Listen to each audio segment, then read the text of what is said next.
ఈ రిలేషన్షిప్, ప్రేమ, దోమ, ఈ గోలంతా పోవాలంటే ఏం చేయాలి తెలుసా? Have a vision. దృష్టి కలిగి బి ఎట్ ద ఫోకస్, సాధించాలరా అని ఉండు. ఎప్పుడన్నా ఈ తాళ్ళు పట్టుకుని లాక్తారు చూడండి, రెండు సైడ్లో. ఆ టైంలో ఎవడన్నా వచ్చి నీకు ఐస్ క్రీమ్ ఇస్తాను అంటే ఏం చెప్తావు?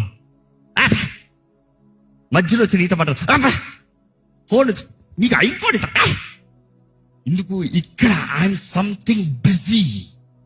నీ లైఫ్లో నువ్వు పోరాడకుండా నువ్వు ఓరక కూర్చుంటే ఏదో ఓరక వచ్చినా కూడా తీసుకుంటావు. ఓరక వచ్చాయండి, ఓరకే కాదు, అన్నింటికి ఒక కాన్సిక్వెన్స్ ఉంది, జాగ్రత్త. అదే వెనస్డే మాట్లాడాను, దాని గురించి ఏనండి.